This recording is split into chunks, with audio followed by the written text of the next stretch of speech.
بسم الله الرحمن الرحيم.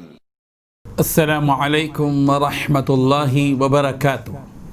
الحمد لله حمدا كثيرا طيبا مباركا فيه، والصلاة والسلام على سيد المرسلين محمد وآله وصحبه أجمعين، أما بعد. حاضرین و ناظرین، یہ درس نمبر 743 ہے اور سورہ انفال کی صرف ایک آیت کی آج تلاوت اور تشریح کی جائے گی، آیت نمبر 29۔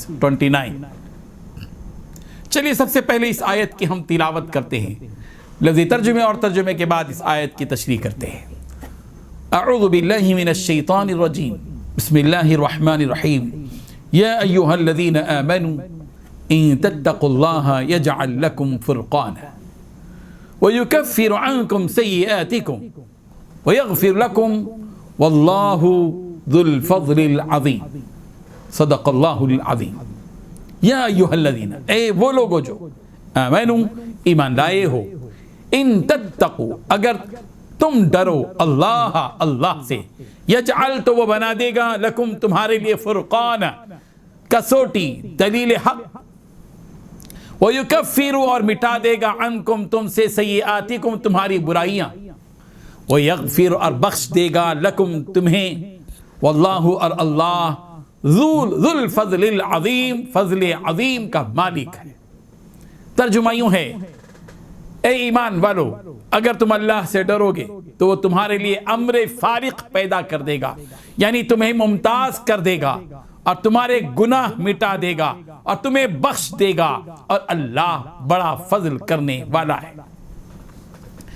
اس آیت میں 5 باتیں بتائی گئی ہیں۔ پہلی بات، اے ایمان والو اگر تم اللہ کے ساتھ تقوی کی روش اختیار کرو گے، دوسری بات تو اللہ تمہیں حق و باطل کی تمیز عطا کر دے گا، تیسری بات اور تمہاری برائیوں کا کفارہ کر دے گا، یعنی تمہاری برائیوں کو مٹا دے گا، نمبر 4 اور تمہیں مغفرت سے نوازے گا، نمبر 5 اور اللہ فضل عظیم کا مالک ہے۔ بزرگان محترم، یہاں جو اللہ تبارک و تعالیٰ نے بات بتائی تقوی کی وجہ سے، تقوی کا اثر کیا ہوتا ہے، تقوی کا فائدہ کیا ہوتا ہے، تقوی وہ مؤثر چیز ہے، اثر ڈالنے والی مفید چیز ہے کہ جو کوئی تقوی اختیار کرتا ہے اللہ تبارک و تعالیٰ فیصلے والی چیز اس کو عطا کرتا ہے۔ اس سے کیا مراد ہے؟ فرقانہ،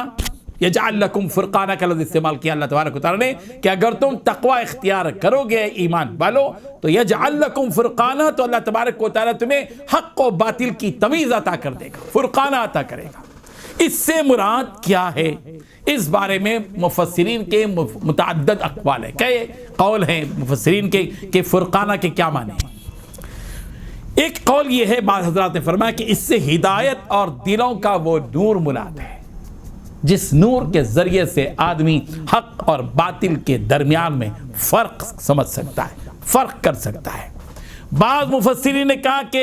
یجعل لکم فرقانہ سے مراد اللہ تبارک و تعالیٰ کی مدد ہے، مطلب یہ کہ اللہ تبارک و تعالیٰ مومنوں کی ایسی مدد کرے گا جس کی وجہ سے مومنوں کو عزت دے گا اور کافروں کو ذلیل کرے گا، جیسا کہ جنگ بدر میں ہوا۔ فرقان جس کو یوم الفرقان کہا گیا، اچھے اور برے کے درمیان میں فرق کر دیا گیا، حق اور باطل کے درمیان میں فرق کر دیا گیا،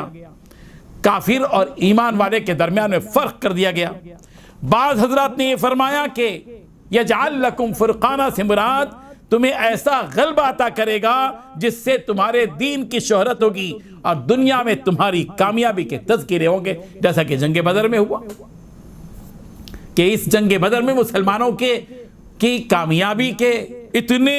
تذکرے ہوئے، دور دور تک قیصر و کسریٰ تک ان کی کامیابی کے تذکرے پہنچے۔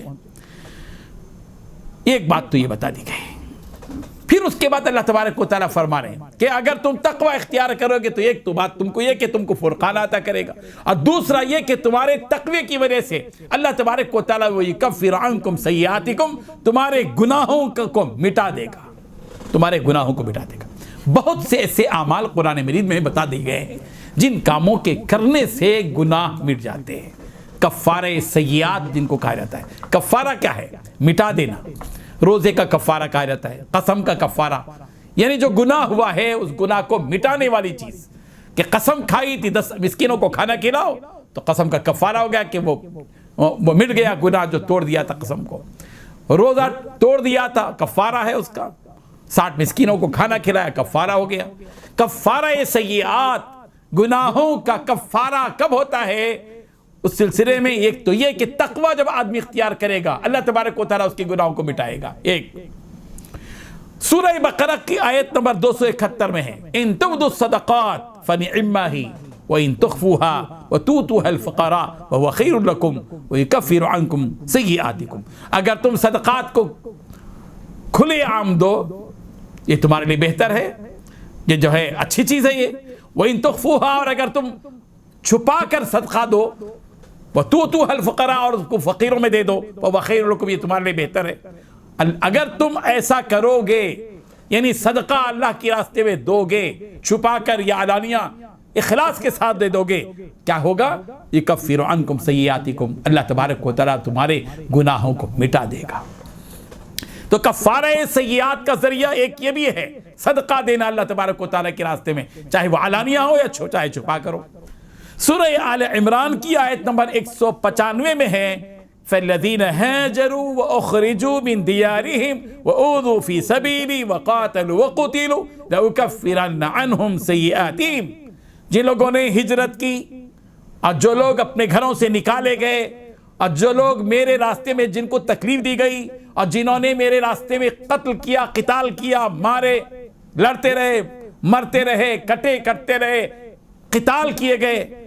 یہ سب کام کرنے کی وجہ سے لأکفرن عنہم سیئاتہم، ہم ان کے گناہوں کو مٹا دیں گے۔ تو کفارہ سیئات میں تقوی بھی ہے، کفارہ سیئات میں اللہ کی راہ میں خرچ کرنا بھی ہے، کفارہ سیئات میں ہجرت بھی ہے، کفارہ سیئات میں اللہ کی خاطر اپنے وطن کو چھوڑنا اور اللہ کی راہ میں تکلیفیں اٹھانا اور اللہ کی راہ میں قتال کرنا، یہ بھی کفارہ سیئات ہے۔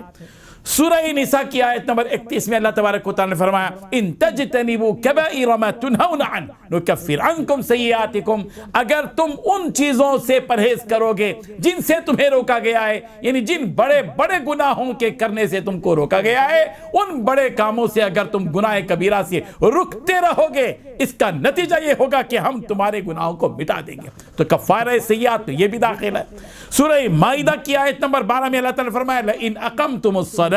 وآتيتم الزكاة وآمنتم برسلي وعزرتموهم وأقرضتم الله قرضا حسنا لأكفرن عنكم سيئاتكم، کہ اگر تم نماز کو قائم کرو گے تو نماز کا قائم کرنا بھی کفارہ سیئات میں، کہ جو کوئی شخص صحیح معنی میں نماز کو قائم کرتا ہے اور نماز کو پابندی کے ساتھ ادا کرتا ہے، زکوٰۃ ادا کرتا ہے اور اللہ کے رسول پر ایمان لاتا ہے اور اللہ اور عزت کے ساتھ نبی کا ساتھ دیتا ہے اور اللہ کی راہ میں قرض حسنہ دیتا ہے،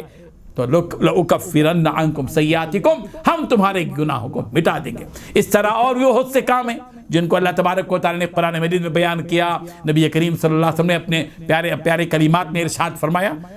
اور پھر اس کے بعد تیسری چیز فرمائی وہ یغفر لکم، اتنا ہی نہیں، تمہارے تقوی کی تاثیر جہاں یہ ہے کہ اللہ تعالیٰ تم کو فرقان ادا کرے گا، تمہارے تقوی کی تاثیر یہ ہے کہ جس طرح تمہارے اللہ تبارک و تعالیٰ گناہوں کو مٹا دے گا، وہ یغفر لکم، اللہ تمہیں معاف بھی کر دے گا، تمہاری مغفرت کر دے گا۔ واللہ ذو الفضل العظیم، اللہ تو بڑے فضل والے ہیں، اللہ تبارک و تعالیٰ بڑے فضل والے ہیں۔ یہ اور بات ہے کہ اللہ تبارک و تعالیٰ پکڑنے پر قادر ہے،